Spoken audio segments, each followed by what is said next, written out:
Samuel, and we got some big NFC West news coming at you right now.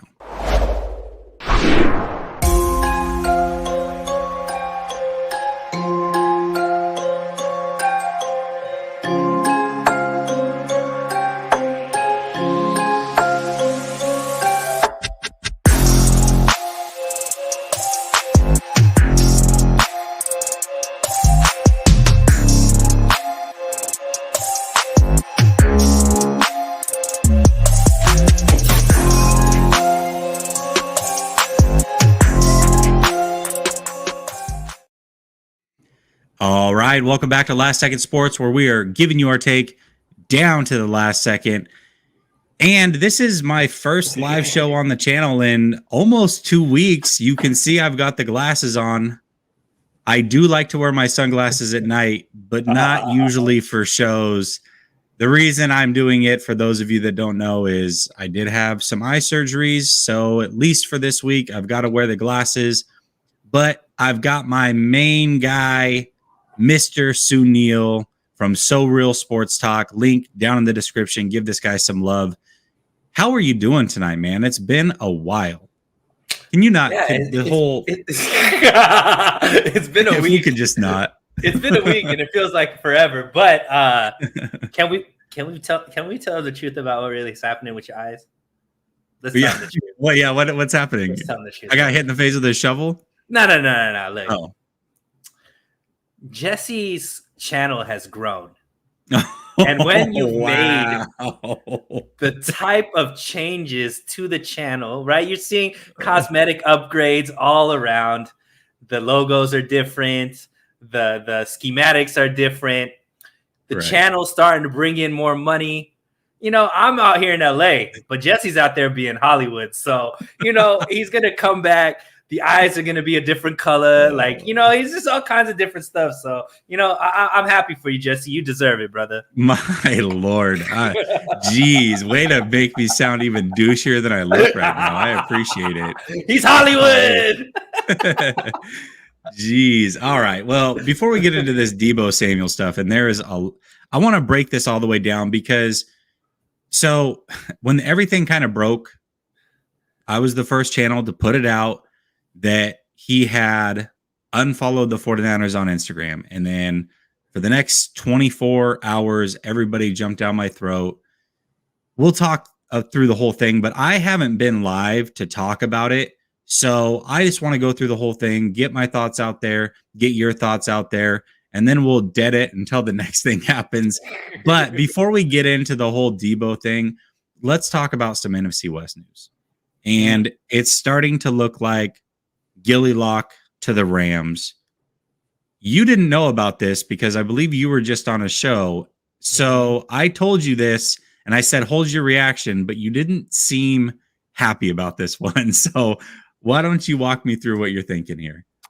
Look, I don't know if you remember Jesse, but like when I first got into this whole 49ers content creator circle, one of the things that I wanted the 49ers to do, this was 2 years ago, trade Jimmy straight up for Gilly Lock. So Stephon Gilmore is one of my like favorite corners in the league. I just think he's an elite player.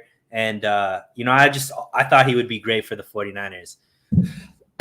I thought he was going to the Raiders, my man. And I'm still, look, you said this isn't finalized, so it's not finalized quite yet.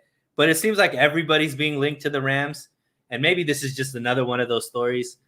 But, yo, Ramsey and Gilly Lock, that just sounds nasty. Like, and if they could pull that off, I have no idea. I have no idea, like, what they're doing over there for the Rams. So and they're talking about Honey Badger over there too. It's just like, it's too much for me, Jesse. It is too much for me. Like, I hope none of it happens. I hope all of this is just put out by 49ers haters just to make us feel like some type of way. But there's no way the rich are supposed to be getting richer.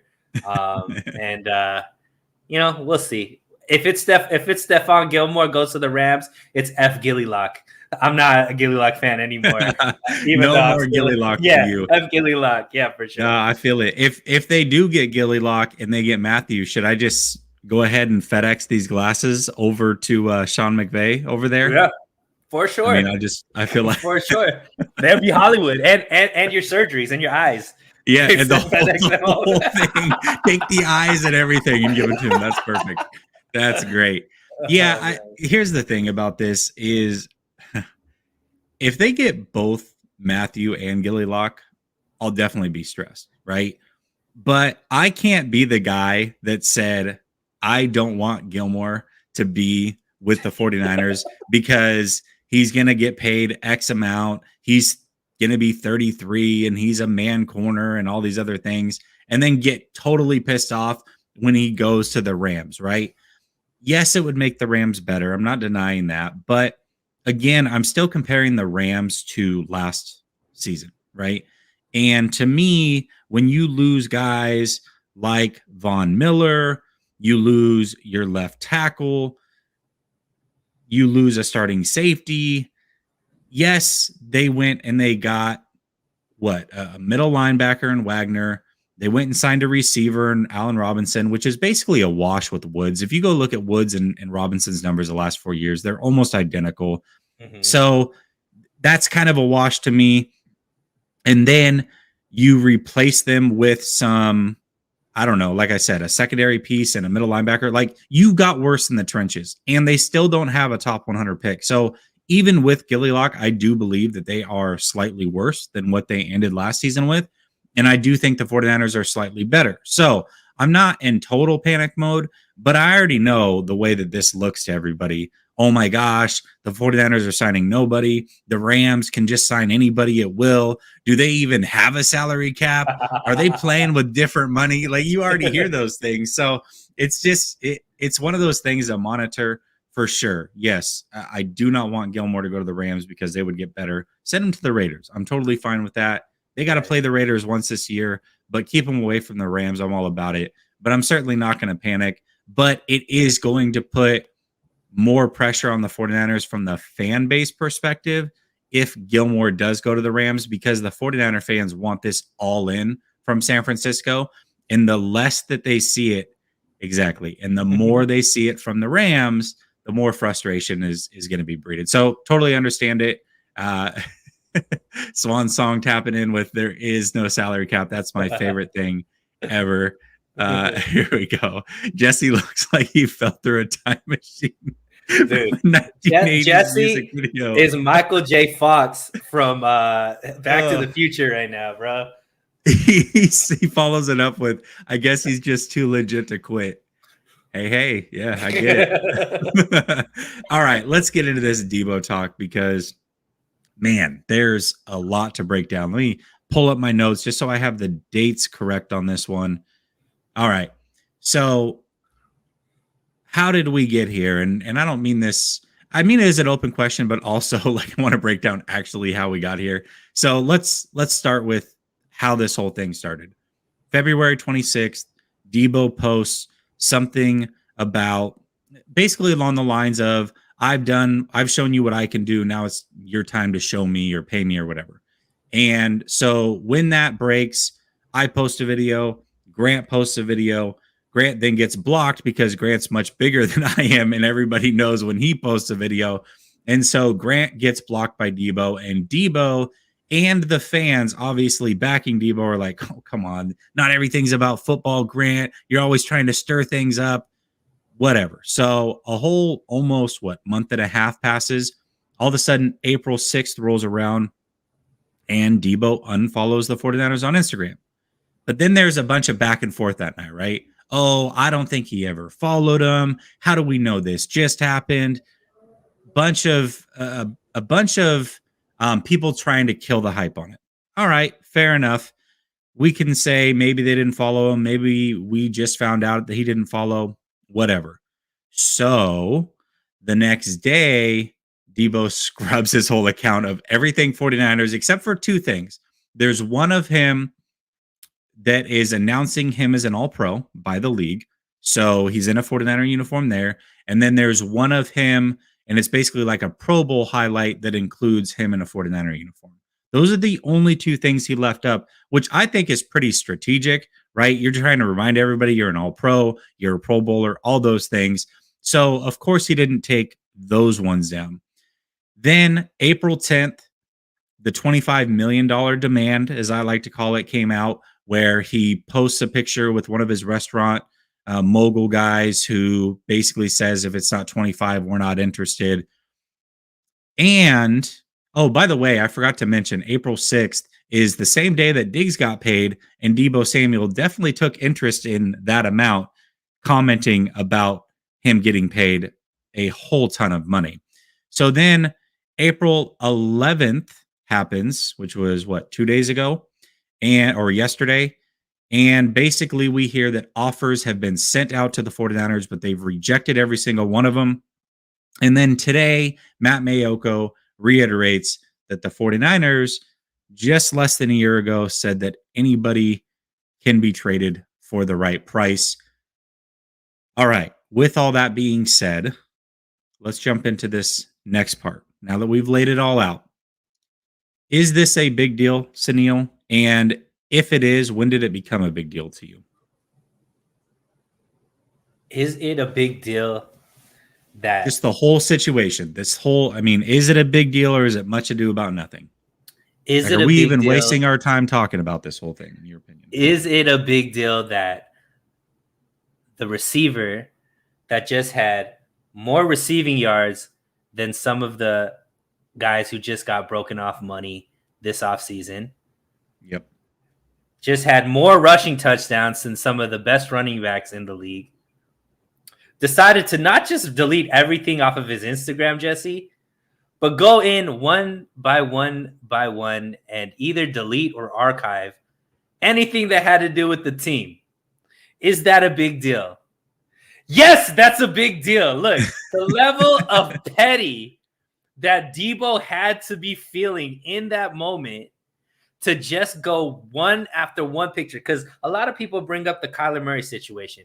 Kyler Murray scrubbed every single picture off of his Instagram and just left 2 pictures or put up 2 new pictures.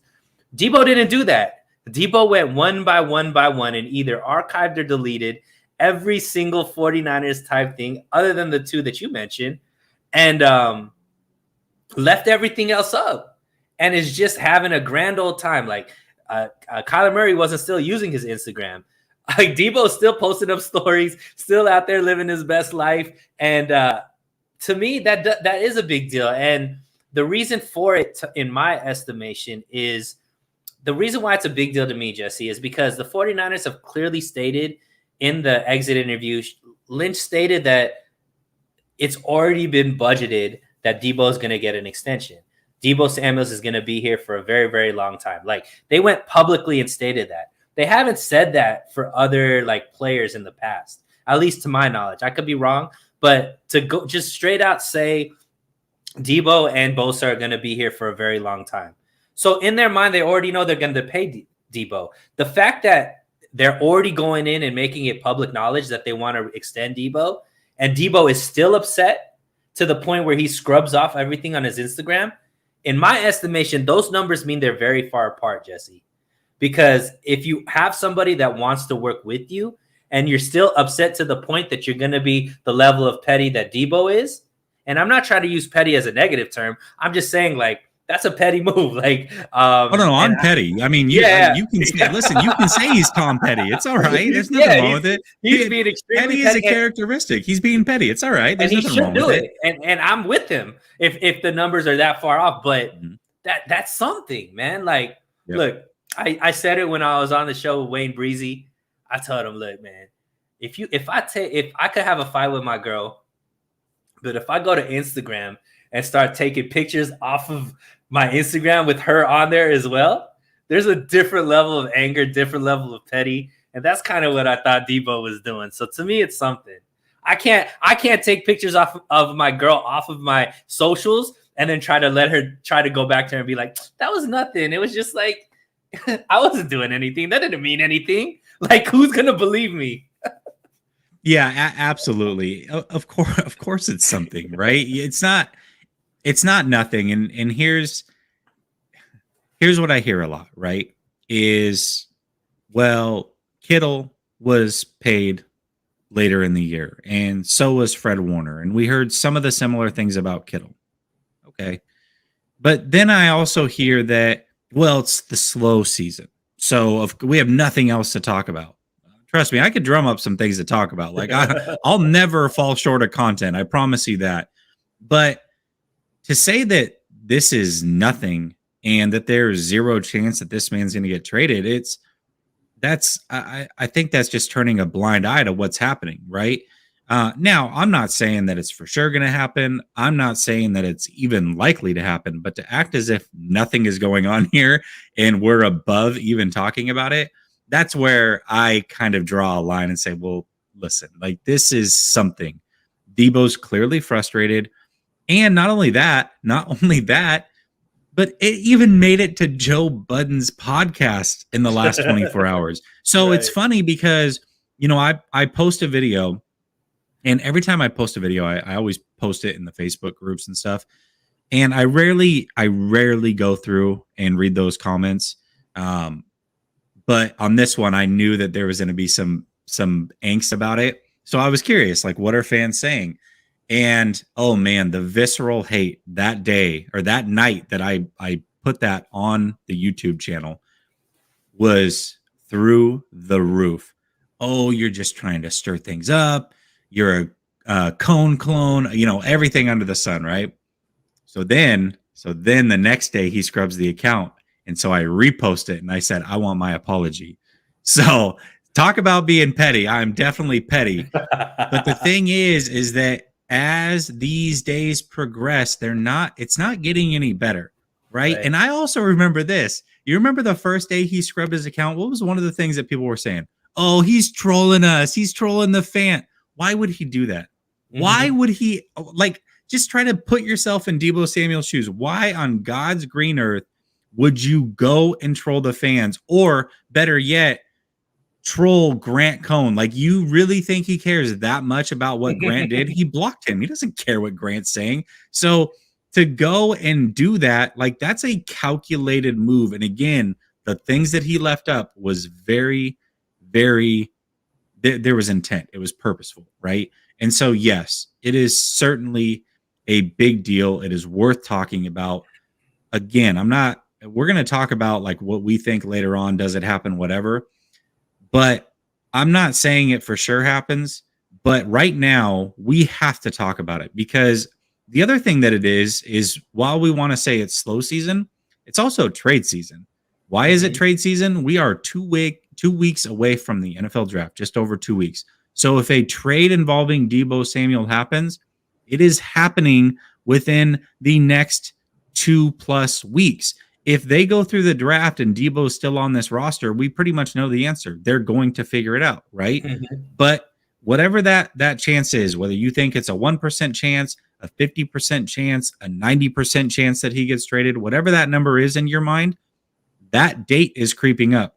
And I'll tell you, even if that's 1% chance, you have to be a little bit worried, right? Because if I tell you that, hey, come draft day, there's a 99% chance you're going to be alive, I bet you that 1% looms really large in your mind up until draft day. So saying that there's a 1% chance, even if you think it's that low, it's worth talking about. And it's certainly much higher than 1%.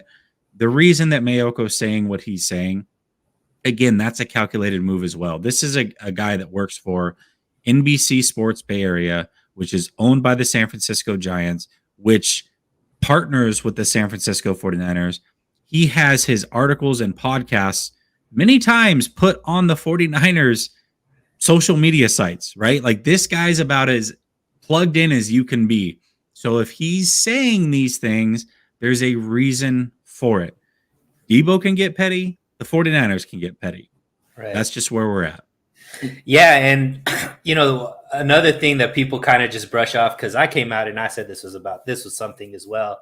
And people are just like, you guys don't know what you're talking about. You take Instagram too serious. It's just a negotiating tactic. Well, the negotiating tactic to me, if this is a negotiating tactic, is that Deebo doesn't need the 49ers, right? Because what else is it showing?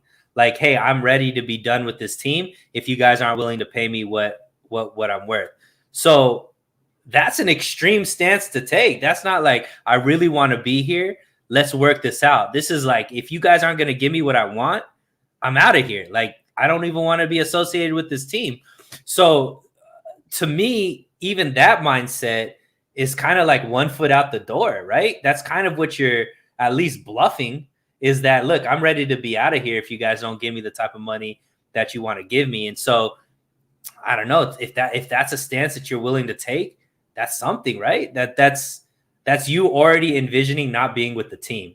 And to me, I don't know, like that doesn't sound good to me, who's a big Deebo fan and wants him on this team for a very long time. Yeah, absolutely. Well, let's get into this, because I know that there's a lot of people that are pro player. There's a lot of people that are pro team, right? But I think it's important to lay out the situation from both sides and trying to figure out how we got here or what the leverage is, because there is two sides to this story, right? And I think one of the things that gets thrown out a lot, especially at the wide receiver position, is diva, right? Oh, Deebo's being a diva. Deebo's this, Deebo's that. You know, I don't. Okay, I want to tread lightly here, because Deebo is my favorite player, right? I mean, by the way, this overlay wasn't made just for this show. Like the Deebo picture in the background, this was 2 weeks in the making, right? Like I've been working on this overlay for a while. So that Deebo picture is there for a reason. Like Deebo's my favorite player in the league. I've got his signature over here. Absolutely love him as a player, right? So do I want him to get traded? No. Do I think he's acting petty? Sure. Do I think he's being a diva, though? I personally do not. And the reason that I say that is because Deebo Samuel doesn't have a lot of leverage. I've said this many, many times over. Deebo Samuel is an older wide receiver. He's 26 years old. Okay. He's not coming out of his rookie contract at 24, like some guys have the luxury of being at. He's 26. I believe he's going to turn 27 through next season. So this is a player that's a little bit older. Maybe he only gets the bag one time. So for him, he has to secure that as quickly as possible. Mm-hmm. And he knows that the closer it gets to training camp, he really can't hold out, because if he holds out, he gets fined a ton, right? He also probably doesn't want to be out of shape and be away from the team, because ultimately what he's doing now may not seem like a team player move. And it isn't, right? This is a me move, and it should be. But he is a team player ultimately. And so I believe that he wants to be with his team as early as possible. He also can't sit out the full season, because the way the league is structured, if you sit out a full season, your contract's just basically put on freeze. Like you're still a part of the team until you decide to come back. So his only leverage, if he's disgruntled, is to put out the media ploy. And it's working, right? You've got everybody talking about it. You've got national media now talking about it. You've got the Joe Budden podcast talking about it. It is working, right? Now, to what extent, I don't know. But the 49ers certainly have taken notice. And we know that because they have, through Matt Mayoko, told you that they've taken notice. So this is Deebo's this is his only real leverage right now. I don't know the way the talks have gone. There certainly has to have been some talks for him to be upset, because if there was no talks to this point, and they said, hey, Deebo, you know what? We're going to wait till after the draft. We're going to take care of you. Just let us get these players signed and get things figured out. We'll be good to go. That's not the situation. They clearly have lowballed him in his mind enough to be pissed off. So Deebo's looking at it, in my opinion, as I was arguably the best football player in the NFL last year. Without me, we don't make the playoffs. You have the Bears game where he caught the screen, goes 80-something yards, saves that game, they win it. You have the Green Bay game where it's 3rd and 6. He breaks it, gets a first down. They end up winning that game. And every single game he had a major, major impact on when they needed him most. So Deebo's looking at it saying, well, not only was I a top 5 wide receiver in the league, if you just look at my receiving yards, but I was top 3 in all-purpose yards from scrimmage. So, yeah, I'm unique. Every team in the league is trying to get a player like me. I'm one of one. Pay me. I'm an all-pro. I've proven everything I need to prove to you. Give me the bag. That's the Deebo side. What do you think the 49ers angle is on this? Dang, why'd you have to give me the team side, bro? I want to be on Deebo's side. You're pro player. You're pro player. I can give the team side. I could give the team side too. Let's talk about it. So if I'm the team, right? I'm looking at one. This is the year you just had, Deebo, is one of the most phenomenal years that we've seen a receiver have. And we think that you are a very big part of our offense. However, it's also the only time we've ever seen you have these type of numbers. Your rookie season was nice. You had 800 yards receiving, but then you came back the next season and, you broke your foot in the offseason. You only had, less than 400 yards. Weren't able to play the whole season. So we don't know what exactly is Deebo, right? We definitely don't think you deserve to be paid $5 million next year. But I don't know if you have put up the type of production consistent enough for us to be able to sit out here and say you deserve the same as a Tyreek Hill, a Devontae Adams, whatever the case may be. I still think that you deserve money and we want to pay you a lot more. But we don't know if you're just the pure receiver that you're saying that you are. We've only seen it really this one season. And to be honest, you are also there with one of the best offensive minds in the game with Kyle Shanahan. He put you in positions that gave you the opportunity to be the Deebo that everybody is looking for right now. It's not like people were looking at you and utilizing you like that in college. It's not like people were utilizing you like that before Kyle Shanahan made the move to do that. So this was the year Kyle Shanahan made the move, and that made you a Pro Bowler. That made you the Deebo that you are right now. We need to see more of that before we can talk about you're the best receiver in the league. We think you have that potential. However, let us come up with a contract that will give you the opportunity to make that type of money if you're able to continue the trajectory that you have. So we'll give you this much guaranteed money, and we'll put all the incentives in the world that if you continue to play at the trajectory that you are, you will be the highest paid receiver in the league. But it's going to be more incentive based versus just giving you that guaranteed money like you deserve, like you're going to perform this year every single year. And that's, I think, what the team is looking at when it comes to the money with Deebo. Yeah, I agree with you. I think that's definitely the 49ers stance, right? And I think this is another one. Maybe they look at it and say, and I've brought this up, right? And people get very upset at this one. Well, Deebo's not made by Shanahan. I understand that, but we can't. Do we really think Shanahan doesn't get the best out of Deebo, right? And then also on top of that, do we think that Jimmy Garoppolo, maybe his ineptness helps out Deebo from time to time, right? Like this is a guy that plays around the line of scrimmage when he throws the ball. That's where Deebo works best, right? Deebo's great at the slants. Deebo's great at the tunnel screens. Deebo out of the backfield, all those things, right? Like that's his best work. I'm not saying he can't do some other things, but what we've seen from him, and even when you watch him at South Carolina, yes, there was some deep plays, but a lot of it is like slants for 70 yards, right? Breaking some tackles, boom, gone. So is it possible that maybe they're looking at it saying, well, Lance wants more of a pure top tier route running receiver anyways. Like you're going to be good, but you're going to be 1,800 yards good. You might be like 1,450 yards good, which is still great, by the way. Really great, yeah.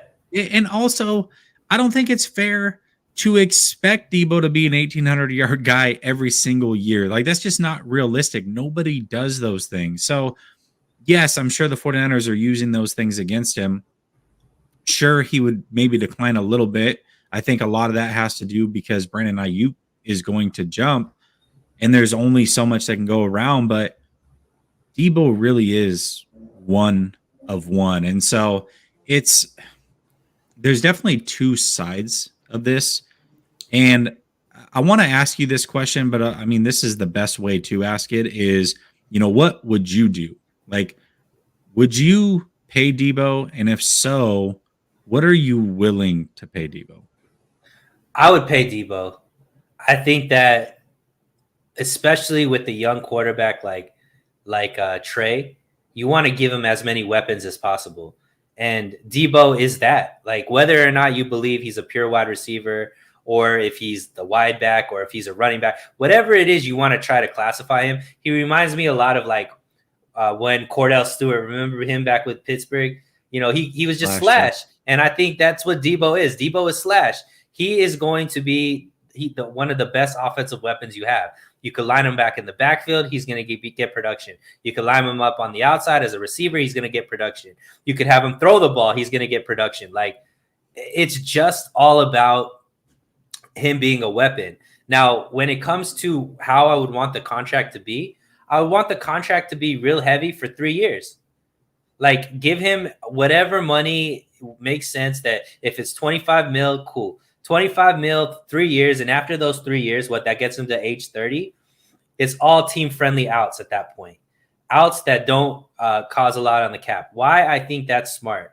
Because that aligns with Trey Lance's contract negotiations, right?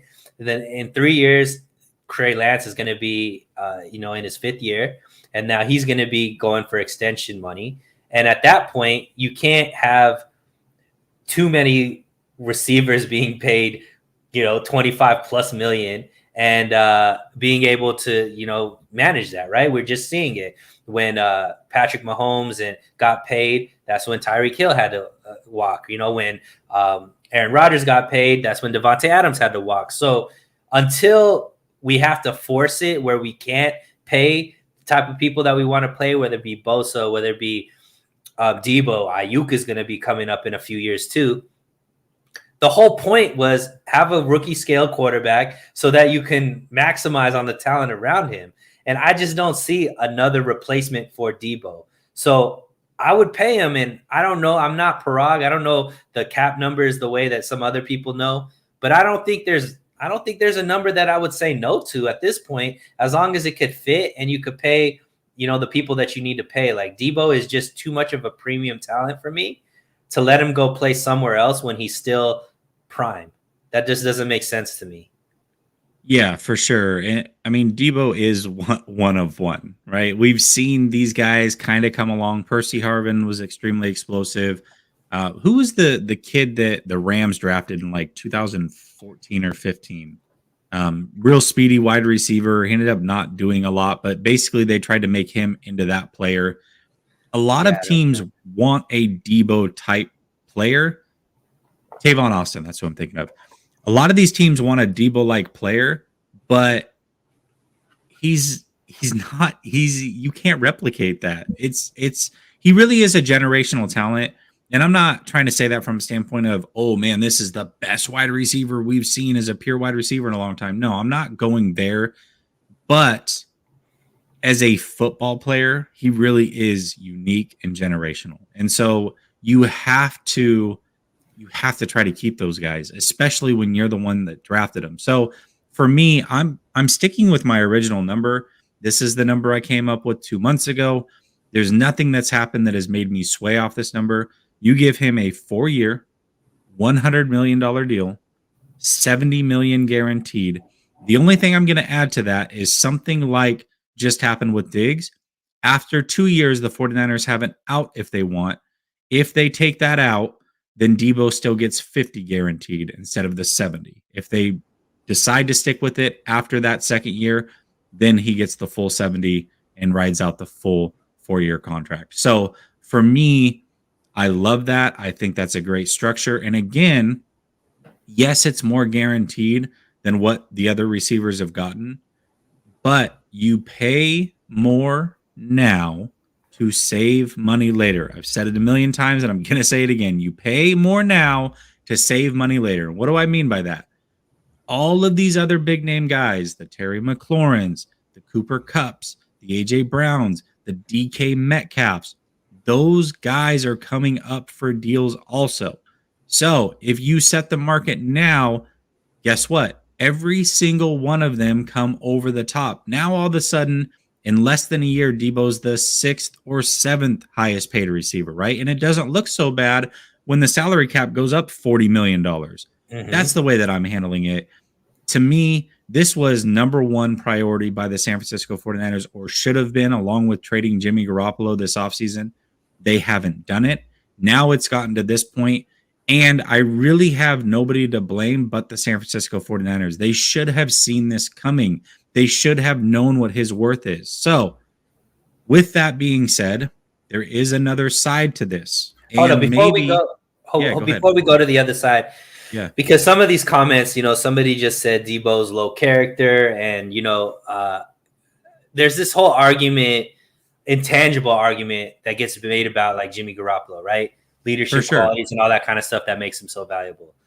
People sleep on how much Deebo brings to this team as far as leadership, right?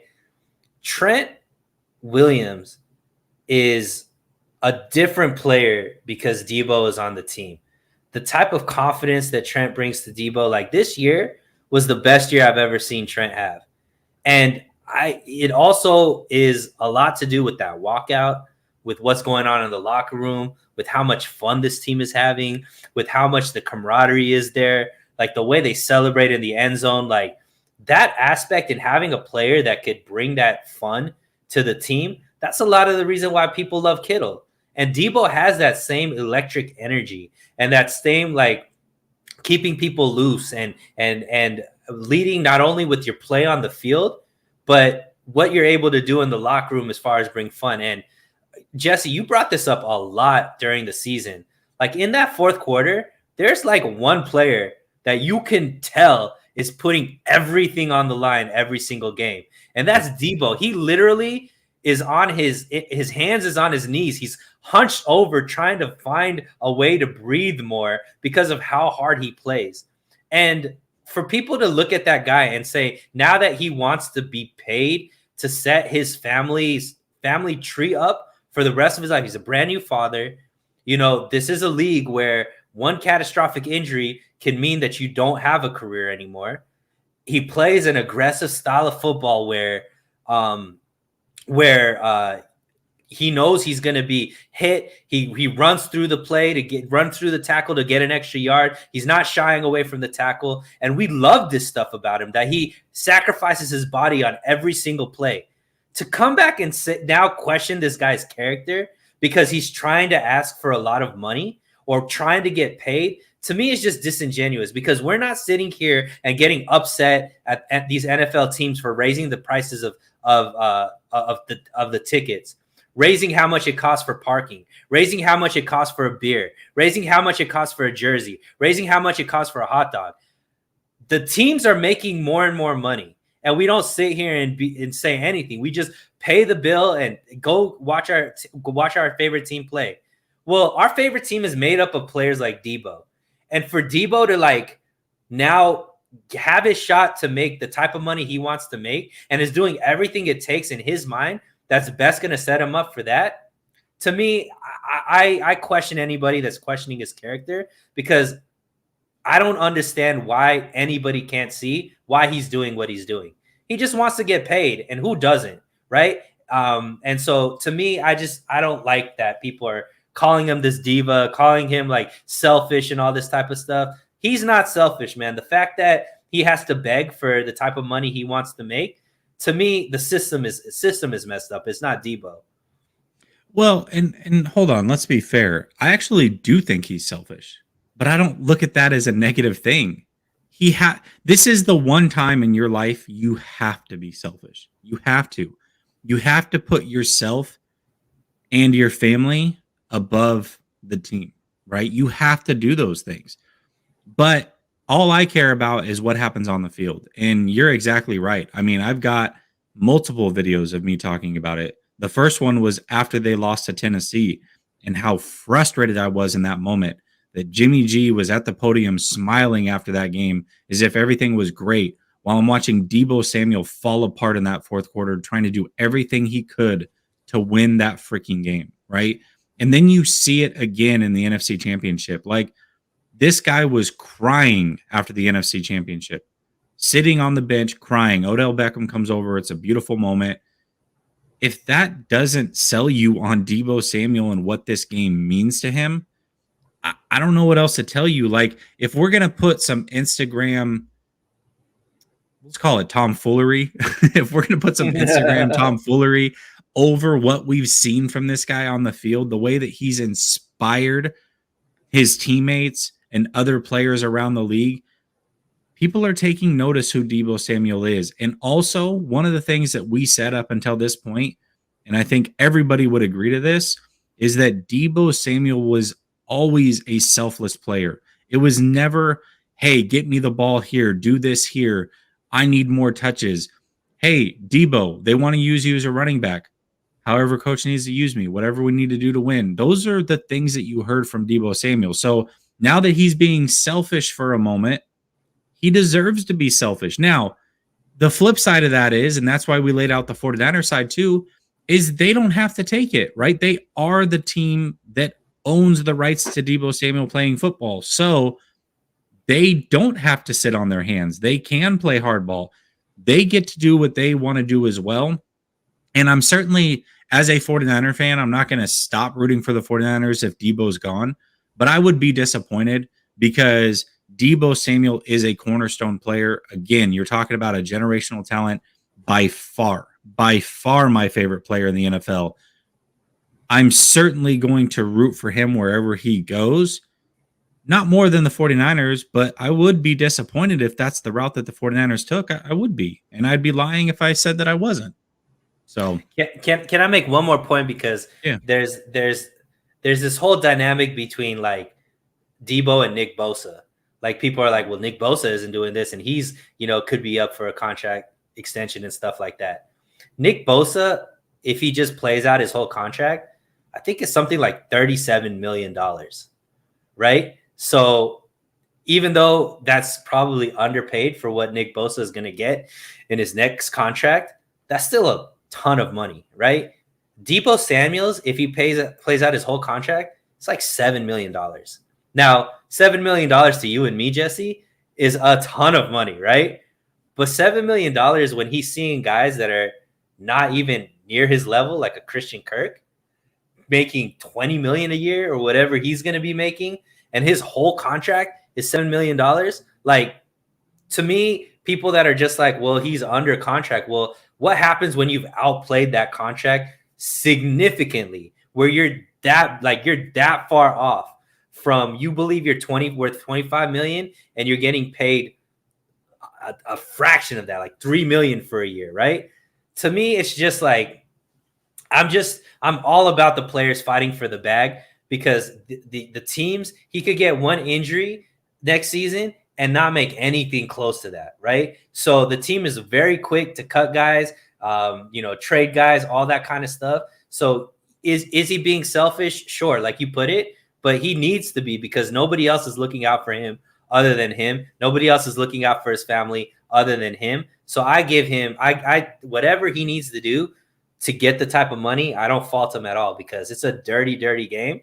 It's a dirty, dirty sport. And in the sense, when it comes to the money, and they're already on the short end of the stick. So go get your bag, young king.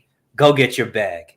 Yeah, absolutely. And I think that, he deserves to be selfish in this moment, just like the 49ers deserve to handle it however they want to handle it, right? There is legitimately two sides to this thing. And that's why hopefully we did a good job of laying out those sides, right?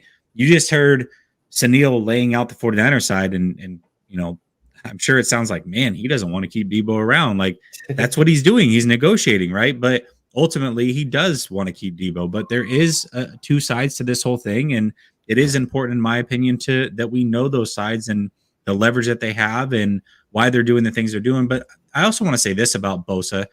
Before I do, actually, we are about 180 subscribers away from giving away the Joe Montana Mitchell and Ness jersey, by the way. Once we reach 5,300, we're giving that baby away. All you got to do is subscribe to the channel. That's it. Once you subscribe, you're entered to win. You basically have a 1 in 5,300 chance to win a jersey. Very, very nice jersey. I mean, this is a couple $100 jersey, a Mitchell and Ness Joe Montana jersey. So All you got to do is subscribe. You're entered to win. And while you're at it, go to the link in the description. Subscribe to Sunil's channel, So Real Sports Talk. He does some great things over there. Make sure you give him some love. But when we talk about Bosa to me is different. And I always said, and maybe I'm wrong on this, but I thought Deebo would want to get paid this offseason, knowing that he's entering the final year of his deal and he is 26. And Bosa would actually be the one that wants to wait until next offseason. Because if he does wait and he produces again, he's going to get even more money. He may get $30 million a year this offseason. He waits till next offseason, he might get $35 million a year. And if you do that over, I don't know, a 5-year contract, $25 million is a lot of money. So I think Bosa, and just watching the way that his brother's done things, the way that his dad talks and that whole family breaks things down, I think that Bosa always was a candidate to possibly want to wait till next offseason anyways. So yeah, we're not hearing this from Bosa, but I also am willing to bet that Bosa, I mean, if he gets paid what he wants to get paid, he's going to sign the deal. But I think he's also very likely to wait himself and bet on himself, to where Deebo knows that it has to happen this offseason. It absolutely has to happen this offseason. Otherwise, the franchise tag options start to come up and all those other things. If he gets injured playing on this, couple $1 million and his career's over, he never really sees major money the way that he should. So yeah, Deebo has to get paid right now this offseason. TB12Y, this is a great suggestion, by the way. Could you do a mock draft where you trade Deebo? I'd love to see who you could pick up to fill all these holes the team has. We will. I'll actually do it Thursday. I was going to do a mock draft with my co-host on Thursday anyways. We'll do a second mock draft where we trade Deebo for what I think he's worth and figure out what that would look like when they go to draft these players. I think that's a fantastic idea. So Thursday, I will definitely do that. But for those of you that don't know, anytime you donate, I got to show some love. Here goes.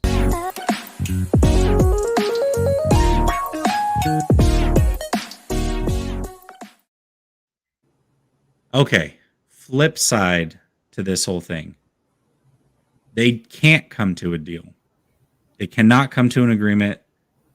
The situation is fractured. The 49ers are not willing to pay this man at all. They're very, very far apart. What is Deebo Samuel worth in a trade to you?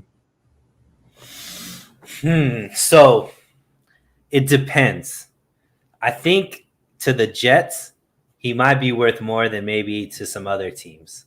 Okay. And the reason why I think that is because the Jets obviously run the similar style offense, have a similar style thought process and stuff like that. But I definitely think Deebo is worth multiple picks. And I would think at least one of those picks is a first rounder. Another one of those picks is a second rounder, and then throw in whatever filler is there. But I wouldn't do anything less than a first and a second. And, like the truth puts right there, the truth, 2 firsts would be, something that I would think is on the table as well. Like, this is a premium guy you're getting in his prime. Clearly has put up some ridiculous numbers this season. And he's a guy that I think anybody would want on their team. And so for me, if you're not getting at least a first and a second, or you're not offering at least a first or a second, I'm not even discussing it with you. And 2 firsts, even that might be, that might need to be what the offer is for me to even, pay attention. Yeah, I'm seeing a lot of firsts, 2 firsts, first and a second, first, second, and a third. I'm just being real.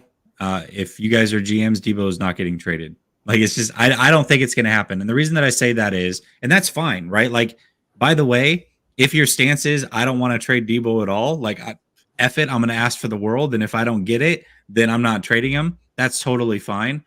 But I think realistically, that's what quarterbacks go for. So I don't think Deebo Samuel will go for that.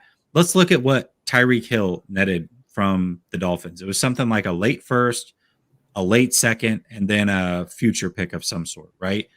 Well, the Jets offered for Tyreek Hill, and it was accepted, by the way, by the Chiefs. Tyreek Hill just chose to go to the Miami Dolphins, the 35th pick, the 38th pick, and I believe it was like pick 69, if I'm not mistaken. So they were willing to offer those three. And there is a point value chart that when you look at these draft picks, they're worth a certain amount of points, right? Like this is how they value trades. This is how they make sure that trades aren't super lopsided as well. And those picks actually value out to be more than what the Dolphins gave up because it was late in the first round and late in the second round to where both of these picks are early in the second round. So, chat, I'll ask you if the 49ers were offered 35, 38, and 69, simple Y or N, yes or no, Y or N, are you doing that deal? Sunil, are you doing that deal if that's what the Jets are offering? No, I'm not. Because, I mean, Tyreek Hill is a couple years older than Deebo. You know, he's 28 right now. Deebo's 26. So you're getting about 20 months apart or 19 months apart or something. Right. So almost 2 years apart. And then on top of that, you know, the familiarity with the Jets and Deebo, I think is different, right? So he's going to another Shanahan type system. Yeah, I'm not settling for 2 second-round picks or what's that, 2 seconds and a third? Is that what those picks end up being? Or 2 seconds and a 2 seconds and a third. So yeah. 2 very early seconds and an early third. Yeah. Yeah, I mean, at that point, you're basically getting what you drafted Deebo plus another second and a third, I guess, which is good. But I would need that 10th pick or whatever they have. Their second first round pick has to be part of the deal. Otherwise, I'm not doing it. Okay, so what if we start involving players? Let's go. So we just saw pictures of Mike McGlinchey. I like that. Yeah. If they throw in Beck, go ahead. I don't want to. Okay, yeah. Let me lay it out because McGlinchey looks to be smaller than George Kittle right now, right? And I hate to knock him because he's coming off an injury, and the only picture we saw is him doing charity work. So it even sucks that we have to talk about it, but the man looks frail for an offensive lineman. Like, I'm not sure he's going to gain that weight back, right? And if he does, it's probably not going to be the best weight. I mean, we're 4 months away. 4 months to gain, I don't know, 40 pounds. It's not going to be the best weight, right? Like, let's just call it what it is. So, especially when you're still trying to rehab. So, you've got Mike McGlinchey, that's a question mark. You've got Becton, who the Jets are kind of iffy on, right? He has some question marks of his own. I know he's got some weight things, but he's a supreme talent at the very, very least, right? Will he work out? I don't know. But from a talent standpoint, he's got that. So if the offer is Becton, 35 and 38 for Deebo and 61, chat, simple Y or N, yes or no. Let me know. Becton, 35, 38 for Deebo and 61. Are you doing that deal? And Sunil, are you doing that deal? That one I might listen to because now you're getting a first round talent back as well, right? So even if you don't get a first round pick, you're getting a first round talent at a position of need. So I think that solves a couple of problems because now those second round picks that you'd probably use for what you're getting in Becton, you already have in Becton. So you could use that to solve other holes. So that one I'd be more inclined to do.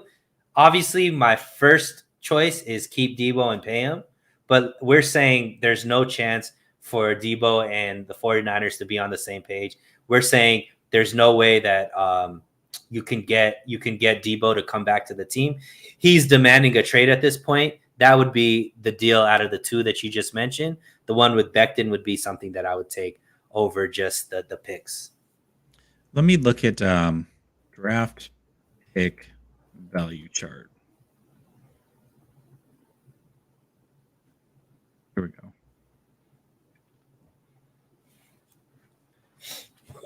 Because I think so. All right. So 35 is worth 550 points. 38 is worth 520. So we're talking about 1,070. Pick 10 is worth 1,300. So if you're getting,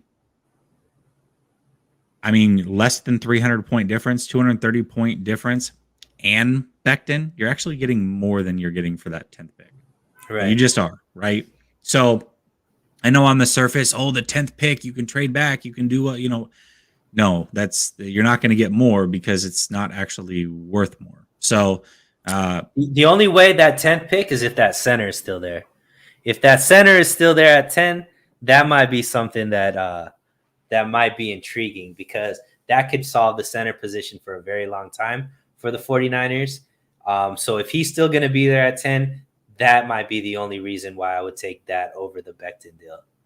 For sure. But if we throw in that 69 pick, that closes the gap to 25 total points off. So basically 35, 38, and 69 is essentially that 10th overall pick. It's basically a wash as far as what those picks are worth. So just food for thought. I know you get excited, first round, high first round, all those things. But it's just not, it's not realistic in my opinion. It's not. If they offered 35, 38, and 69, maybe if you threw in 61 and Deebo, you could get just the 10th pick. But I wouldn't do that deal. I'd rather have 35, 38, and 69 and just send Deebo than sending Deebo and 61 to get the 10th pick. Like, I'm not doing that. The 10th pick isn't enough for me. You're talking one player, and if you miss on that player, you are screwed, right? Mm-hmm. Versus I'm getting 2 high second-round picks and a high third-round pick. That means I'm getting 3 players. If one of these guys ends up being a superstar, I'm great, right? I'm good to go. And if 3 of them end up playing this year and playing big roles, like, I can fill my start. The way I look at it is I'm filling my starting safety, I'm getting an edge rusher, I'm getting a receiver, and I'm getting a nickel corner with picks 35, 38, 61, and 69. That's a lot of holes that we just filled with this team. A lot of holes. So, or you can get an interior offensive lineman, whatever. Like, there's multiple ways you can go here, but you're taking care of a lot of positions. And yes, the draft is a crapshoot. Certainly, you're probably not going to get an individual player that's a game changer like Deebo, but you're getting quite a bit in return. So that's just, to me, like, I think that's more realistic. Doesn't mean you have to say yes to it, but I just want to be realistic as to what is possibly out there for Deebo Samuel. But you're on the same page as me. Option number 1 is re-sign Deebo. Oh, 1,000%. Yes, of course. Yeah. Option number 1 is sign Deebo Samuel at all. Well, not at all costs. I'm not giving him a blank check. Let's be real clear about that. Okay, so for example, the Kansas City, I believe, got picked. Was it 29? I think 29 from Miami. That is valued at 640 points. And then they got picked. What was it? Second round. They got a 50? First, a second. Was it 50 or 62 that they got? I'm not sure. I just know they got 3 picks within the first 4 rounds, and then 2 that were, I think they got 5 picks total. 3 were in the first 4 rounds, a first, a second, and a fourth, and then a 5th and a 7th or something like that. Well, I'll say this. Let's say it was 30 and 50. That's 1,020 points. That's the exact same thing as 35 and 38. So, and you're getting pick 69 as a kicker. So that's kind of what you're looking at, right? And I think also you can be very mobile with those picks. If you have 35 and 38, 61 and 69, I could easily say, all right, I'm going to give 35 and 61. I'm jumping up in front of Kansas City and going to pick 29 and getting Christian Watson if that's the player you want, right? Like, you have that flexibility to do those things. So you're not stuck in the second round with those picks. You could easily maneuver and get up into the first round. So I personally like the flexibility, but yes, I'm 100% with you.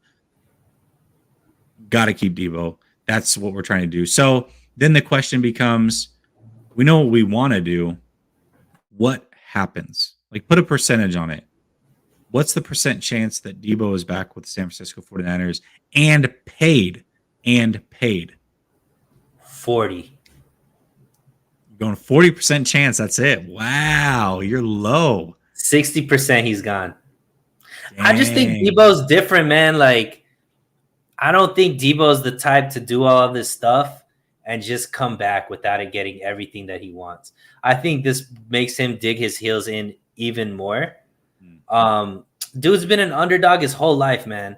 And I don't just see him acquiescing unless he gets what he wants. And the reality is, after he's done all of this, there's DK Metcalf and AJ Brown, who are both needing to get contracts as well. Well, they're repped all by the same dude, right? So Rosenhaus reps all three of those guys. So I just can't see Deebo taking anything less than what he thinks he deserves, because he not only now has built it for himself, but also it sets the standard for these other receivers that are trying to get paid after him. And I just think there's too much for him to backcheck. So unless the 49ers are willing to come closer to what his number is, I just don't think that he's going to come off of that number. And if the Niners are to the point where now they're letting their minions go out and say all these stories that have come out today and yesterday, it doesn't look good, man. So that's why I think 40% chance he comes back, but 60% chance he's gone. Yeah, absolutely. And TC Legend says that diehard Watson fan, but I'd still rather keep Deebo. Well, of course, if it's just Deebo and Watson, I'm yes, for sure. We don't know for sure what Watson's going to be. He has all the measurables, but that doesn't necessarily mean anything. I mean, we've seen guys with measurables not pan out. So yeah, it's still a crapshoot with Watson. But if it's Watson and, say, I don't know, a top tier safety to fill that starting role, are you interested now? Or if it's Watson and a top tier pass rusher to bookend with Bosa, are you interested now? So that's kind of what you're looking at. It's not just going to be Watson, but I hear you for sure. I mean, Deebo over Watson, like Watson is, you basically have a brand new car in front of you. And then you've got somebody going, but do you want what's in the box? Or do you want the car? You know what the car is, and it's amazing. Or are you intrigued behind what you don't know? That's what it comes down to. And that's what Watson is. You think it's going to be great, but you never truly know. So, yes, I'm with you on that. I'm a little bit more optimistic. I actually think I'm going to go 80-20. I think 80% chance this whole thing gets worked out. Deebo is back. I think the 49ers certainly know what he's worth. They're playing games a little bit. Understandable. But like I said, we're going to know soon, Sunil. We're going to know very soon. Right. The draft is just over 2 weeks away. You certainly are not going to trade Deebo after that unless something crazy happens. So Deebo's either going to be on this roster the 29th of April, or he's been traded. And if he's on the roster, then things are going to work out and they're probably going to be just fine. But if he's off the roster, well, we'll see what pans out from that. But we're going to know very, very soon. I'm a little bit more optimistic on it. I do think that a deal gets done. And this stuff can happen real quick. I mean, the news from when Tyreek Hill was given the permission to seek a trade, and then he actually got traded, was a matter of hours. Yeah. So for this to be like, this could be things go sour. They have one more meeting. They're too far apart. Hey, go seek your trade. And we could be, gone with Deebo in, a matter of hours. So yeah, man, I mean, I want to be wrong. Let's just put it this way. Like, there's not many takes where I want to be wrong, Jesse. It's just, I just feel like this is going to be a tough one to come back from. Yeah, absolutely. Steve-O, I appreciate it. Yeah, I worked hard on these layouts. You're going to see a few of them. You'll see one for the call-in show tomorrow, Thursday for me and my Detroit Lion partner. You'll see a new one there. I've definitely been putting in some work behind the scenes to just improve the production value a little bit. But that is the show. Sunil, thank you so much for joining me as always. Again, once we get to 5,300 subscribers, and we're very, very close on this channel, we are giving away a Mitchell and Ness Joe Montana jersey. If you are not subscribed, make sure you do so. Make sure you hit that bell notification so you never miss an episode. Also, make sure that you show Sunil some love. The link is down in the description. Go subscribe to Sunil's channel. And I'm we'll be back again next week. I'm 190 away from 1,000, my guy. Oh, so you're 180 on. from 53. I need 190 to get to 1,000. 1,000. You know what 1,000 means? 1,000 means monetization. Guys, help him out. Help this man out. He's 190 away. Let's help get Sunil there. I think we can do it. Appreciate y'all. It's a blast being back. It has been a while. I was able to put out some content. If you haven't checked it out, by the way, go watch the interview with Randy Hedberg, NDSU's quarterback coach. We talked all about Trey Lance and what he was like in college and what makes him so special. Check that out if you have not done so. If you're tired of this Deebo talk, I'm sure it gets exhausting. That is something different for you to check in. Put that out last week. Interviewed Randy just a week ago. Fantastic guy. It was a great interview. Lots of golden nuggets came out of that. So check that out if you have not. And until tomorrow, peace.